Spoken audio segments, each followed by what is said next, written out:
सोमवार को मध्य प्रदेश में पर्यवेक्षकों के साथ विधायक दल की बैठक फिक्स हो गई है। यानी अब से लगभग 65 घंटे बाद मुख्यमंत्री कौन बनेगा मध्य प्रदेश का, यह साफ हो जाएगा। आपको बता दें कि एमपी और छत्तीसगढ़ के लिए भी बहुत सोच समझकर बीजेपी ने पर्यवेक्षक नियुक्त किए हैं। मध्य प्रदेश के लिए हरियाणा के मुख्यमंत्री मनोहर लाल खट्टर हैं, बीजेपी के ओबीसी मोर्चा के राष्ट्रीय अध्यक्ष डॉक्टर के लक्ष्मण जो तेलंगाना से आते हैं, और पार्टी की राष्ट्रीय सचिव आशा लकड़ा जो झारखंड से आती हैं, इन्हें पर्यवेक्षक बनाया गया है। जबकि छत्तीसगढ़ के लिए झारखंड के पूर्व मुख्यमंत्री अर्जुन मुंडा, सर्बानंद सोनोवाल और पार्टी महासचिव दुष्यंत कुमार गौतम पर्यवेक्षक बनाए गए हैं।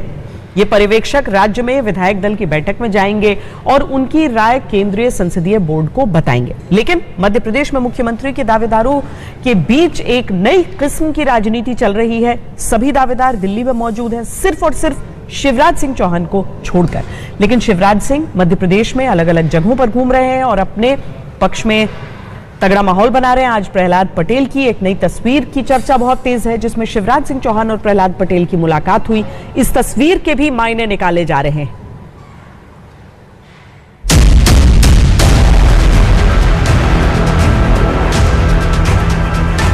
अगले 65 घंटों में फैसला हो जाएगा कि मध्य प्रदेश का मुख्यमंत्री कौन होगा। मध्य प्रदेश का मामला बाकी दोनों राज्यों से एकदम अलग है और यहाँ शिवराज सिंह चौहान के अलावा मुख्यमंत्री के दावेदार वाले तमाम नेता दिल्ली में डेरा डाले हुए हैं। एक शिवराज ही हैं जो किसी दावेदारी के लिए दिल्ली कूच नहीं कर रहे हैं। अब सवाल ये है कि मध्य प्रदेश के लिए तय किए गए पर्यवेक्षक केंद्रीय नेतृत्व के सामने किसके नाम को आगे करते हैं। शिवराज सिंह चौहान, नरेंद्र सिंह तोमर, प्रहलाद पटेल, ज्योतिरादित्य सिंधिया, वी.डी. शर्मा या कैलाश विजयवर्गीय। ये हमारी पार्टी की लोकतांत्रिक प्रक्रिया है जो प्रारंभ हुई है और बहुत जल्दी उसमें जो प्रक्रिया हमारी है वो पूर्ण होगी। आज मैंने विधिवत विधानसभा में अपने विधायक के तौर पर जो कागजी कार्यवाही करनी चाहिए वो मैंने की है। सीएम पेज को लेकर आपका नाम आगे चल रहा है सर, आप कैंडिडेट। नमस्कार, बाकी को भी धन्यवाद दिया। आज चर्चा ज्योतिरादित्य सिंधिया की भी हो रही है, क्योंकि पर्यवेक्षकों के नाम तय होने के बाद उनकी मुलाकात बीजेपी अध्यक्ष जेपी नड्डा से हुई है। ये बैठक किस लिए है इसका खुलासा तो नहीं हुआ है, लेकिन ज्योतिरादित्य सिंधिया कुछ खास वजहों से सीएम की रेस में शामिल है। आपको बता दें कि हाल ही में प्रधानमंत्री नरेंद्र मोदी सिंधिया स्कूल के कार्यक्रम में आए थे। उस कार्यक्रम में ज्योतिरादित्य सिंधिया को प्रधानमंत्री नरेंद्र मोदी ने गुजरात का दामाद कहा था। ज्योतिरादित्य सिंधिया की गिनती पीएम मोदी के करीबियों में होती है। कई महत्वपूर्ण कामों का जिम्मा ज्योतिरादित्य सिंधिया के कंधों पर है। वहीं मध्य प्रदेश में वो बीजेपी के वो इकलौते ऐसे नेता हैं जिनके घर में राष्ट्रपति से लेकर प्रधानमंत्री तक आ चुके हैं। मैं स्पष्ट कहना चाहता हूं कि मैं भारतीय जनता पार्टी का कार्यकर्ता हूं। भारतीय जनता पार्टी का शीर्ष नेतृत्व ये निर्णय लेगा और मैं तो कार्यकर्ता की भूमिका में ही कार्य कर रहा हूं और उसी भूमिका में कार्य भविष्य में भी मैं करूंगा। मध्य प्रदेश में सीएम के नामों की चर्चाओं के बीच भले ही शिवराज सिंह चौहान खुद को सीएम रेस से बाहर बताएं, भले ही दिल्ली ना आए, लेकिन अपनी पॉपुलैरिटी वो जरूर दिखा रहे हैं। भारतीय जनता पार्टी में एक निर्धारित प्रक्रिया है। कार्यकर्ता अपना काम खुद करते हैं और पार्टी विचार करके फैसला करती है। कार्यकर्ता हम जैसे वो अपना काम कर रहे हैं, पार्टी का नेतृत्व सब चीजों पर विचार विमर्श करके वो अपना फैसला करेंगे। अब देखिए ना, पहले वो लाडली बहनों के पास गए, उनके साथ बैठे, भोजन किया। इशारा यही था कि ये जो 2/3 से ज्यादा सीटें मिली हैं, उनमें सर्वाधिक योगदान लाडली बहनों का ही है, यानी शिवराज सिंह का योगदान है। क्या लाडली बहना छिंदवाड़ा में, छत्तीसगढ़ में थी क्या लाडली बहना राजस्थान में थी क्या? और छत्तीसगढ़ की विक्ट्री तो बहुत बड़ी विक्ट्री है।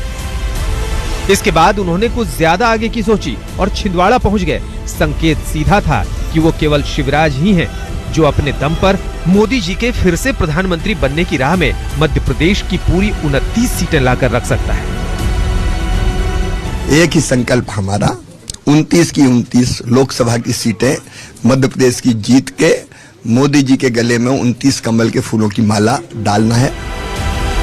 और अब वो राघोगढ़ पहुंच गए और कार्यकर्ताओं को संबोधित करने लगे और राम मंदिर से लेकर पीएम मोदी की भूरी भूरी तारीफें करने लगे। तारीख तय 22 जनवरी 2024 को अयोध्या में भगवान श्री राम के रामलला के मंदिर के दिव्य और भव्य मंदिर में प्राण प्रतिष्ठा हो रही है। मोदी जी के नेतृत्व में चमत्कार हो रहा है। इसे राजनीतिक रूप से एक उदार अपील भी समझ सकते हैं। शिवराज सिंह चतुर राजनेता है, वो उदारता के साथ अपनी बात कह जाते हैं। आप चाहो तो उसे एक तरह की धमकी भी मान सकते हैं, लेकिन वो कह सकते हैं कि उन्होंने धमकी जैसा कड़ा शब्द कभी इस्तेमाल किया ही नहीं। यकीनन शिवराज के इशारों को दिल्ली में हाईकमान भी समझ रहे हैं।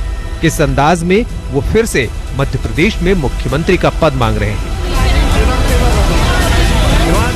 आज तक ब्यूरो। आपने हमारी रिपोर्ट में देखा, 3 राज्यों में सीएम का चेहरा कौन होगा, अभी सस्पेंस बरकरार है। लेकिन आज देश की संसद में महुआ मोइत्रा की सदस्यता बचेगी या जाएगी, सस्पेंस खत्म हो गया। पैसे लेकर सवाल पूछने के मामले में आज एथिक्स कमेटी की रिपोर्ट लोकसभा में पेश हुई। 30 मिनट चर्चा हुई और सदन ने महुआ मोइत्रा को निष्कासन पर मतदान के बाद मुहर लगा दी। संसद में हुई कार्रवाई को महुआ मोइत्रा ने असंवैधानिक करार दिया। विपक्ष की तरफ से सरकार पर तीखे हमले जारी हैं। वहीं पहली बार बंगाल में सीएम ममता बनर्जी ने महुआ मोइत्रा की सदस्यता जाने पर केंद्र सरकार पर गंभीर आरोप लगाए। आगे क्या होगा, आपको हमारी इस स्पेशल रिपोर्ट के जरिए समझना है। श्रीमती महुआ मोइत्रा का आचरण अनैतिक और संसद सदस्य के रूप में अशोभनीय है और इस कारण उनको लोकसभा सदस्य बने रहना उपयुक्त नहीं होगा। इसलिए ये संकल्प करती है कि उन्हें लोकसभा की सदस्यता से निष्कासित कर दिया जाए। जो सदस्य इस प्रस्ताव के पक्ष में हाँ कहें, जो विरोध में ना कहें, मेरे विचार में निर्णय हाँ वालों के पक्ष हुआ। हाँ वालों के पक्ष हुआ, प्रस्ताव स्वीकृत हुआ। लोकसभा स्पीकर के इसी ऐलान के साथ टीएमसी सांसद महुआ मोइत्रा की सदस्यता चली गई। मतलब पैसा लेकर सवाल पूछने के आरोप में पहले एथिक्स कमेटी ने महुआ मोइत्रा को दोषी पाया और फिर कमेटी की रिपोर्ट में की गई निष्कासन की सिफारिश पर लोकसभा ने वोटिंग के बाद मुहर लगा दी। लेकिन आज लोकसभा में क्या हुआ, आपको पूरी इनसाइड स्टोरी दिखाते हैं। सबसे पहले एथिक्स कमेटी की रिपोर्ट पेश हुई। सर, हम सुनना चाहते थे लेकिन उन्होंने अपनी बात नहीं रखी और इसी वजह से हमने सर एफिडेविट हमने पढ़ाई की। श्री प्रहलाद जोशी जी, माननीय अध्यक्ष, मैं सर उसके बाद कंप्लेनेंट और डिफेंडेंट को भी सुना और उसके पश्चात हमने रिपोर्ट दिए हैं और रिपोर्ट में कुछ प्रस्ताव दिए गए। सर ये पेपर महुआ पर एथिक्स कमेटी की रिपोर्ट पर 30 मिनट की चर्चा का वक्त निर्धारित किया गया। कांग्रेस की तरफ से वक्त की मांग रखी गई। 106 पेजेस है। अब मेरा तरफ से, मेरी पार्टी की तरफ से सर आपसे ये मांग भी रखी है कि 3-4 दिन की मोहलत अब दिया करो और इस बीच हम सही ढंग से पढ़े, विचार विमर्श करें और फिर सदन में आकर एक सही ढंग से चर्चा। 2005 में 10 लोगों को निष्कासित किया गया था, उसी दिन रिपोर्ट दिया गया था और उस टाइम भी 10 लोगों को इधर अपने बात रखने का मौका नहीं दिया गया था। ये रिकॉर्ड पे है। चर्चा के दौरान एथिक्स कमेटी की रिपोर्ट पर सत्ता पक्ष और विपक्ष ने अपने अपने तर्क रखे। जो एफिडेविट उन्होंने किया है वो इंडियन एम्बेसी के डेप्यूटी काउंसलेट जनरल जो दुबई में है उनके सामने शपथ लेकर उन्होंने ये एफिडेविट किया हुआ है। एक ही दिन में उनका अकाउंट लॉगिन होता है दिल्ली में, दुबई में, बैंगलोर में और यूएस में।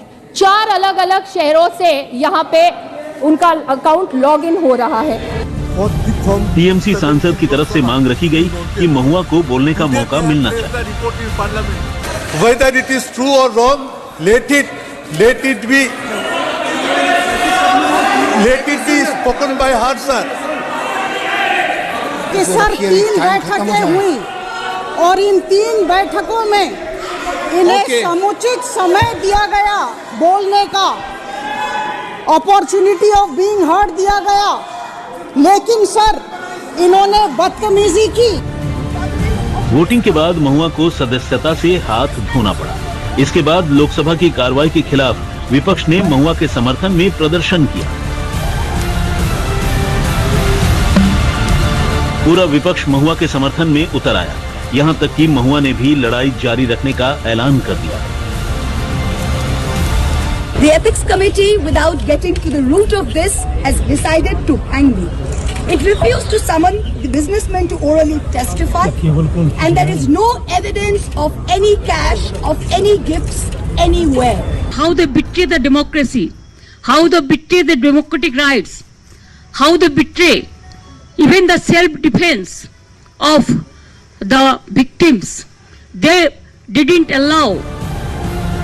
विपक्ष का आरोप है कि महुआ के साथ अन्याय हुआ, लेकिन सरकार का कहना है कि जो हुआ वो लोकसभा की प्रोसीडिंग के अनुसार हुआ। सिर्फ और सिर्फ बदले के भावने से ये किए गए हैं, ठीक नहीं। आज गांधी और अंबेडकर की आत्मा रो रही होगी। जो चोर होता है उसकी माँ ज्यादा चिल्लाती है चोरों को लेके, चोरी को लेके, तो ही है। All of us are with her, and we genuinely believe that women should be treated much better. जो नेचुरल कोर्स ऑफ जस्टिस है उसके खिलाफ गया है। जो देश के साथ ये बेईमानी किया, देश का सुरक्षित का विषय में क्वेश्चन मार्क कर दिया, उसको तो शास्ति होना ही चाहिए। एथिक्स कमेटी की रिपोर्ट पर लोकसभा का फैसला आ गया। हालांकि अभी महुआ के पास कानूनी विकल्प मौजूद है। महुआ मोइत्रा यहाँ का दरवाजा खटखटाएंगी और यहाँ दस्तक देंगी। उसके बाद सुप्रीम कोर्ट तय करेगा कि प्रक्रिया वाकई कानून के मुताबिक सही थी या नहीं। संजय शर्मा, दिल्ली, आज तक। आपने देखा महुआ के मुद्दे पर मोदी सरकार की नीति और नीयत पर विपक्ष हमलावर है। मोदी सरकार की निंदा कर रहा है, लेकिन रूस के राष्ट्रपति पुतिन ने एक इंटरव्यू के दौरान 3 राज्यों में मिली जीत पर नरेंद्र मोदी की खूब प्रशंसा की है। व्लादिमीर पुतिन ने नरेंद्र मोदी की गारंटी से लेकर मेक इन इंडिया पर अपना निजी मत दुनिया के साथ साझा किया है। वैसे दुनिया के तमाम राष्ट्राध्यक्ष मोदी की वर्किंग स्टाइल के मुरीद हैं, लेकिन आप दुनिया के राष्ट्राध्यक्षों और देश के विपक्षी नेताओं का पीएम मोदी को लेकर मत एक साथ देखें तो आपको अलग अलग राय भी नजर आएंगी। अगर उनकी वर्किंग स्टाइल को पढ़ने में विपक्ष के नेताओं से गलती हो रही है या फिर जानबूझकर सच्चाई स्वीकार नहीं करना चाहते, सच क्या है, हमने पुतिन के बयान पर एक विश्लेषण तैयार किया है। हालांकि आपको मोदी को लेकर 2 तरह की सोच का फर्क आसानी से समझ में आएगा।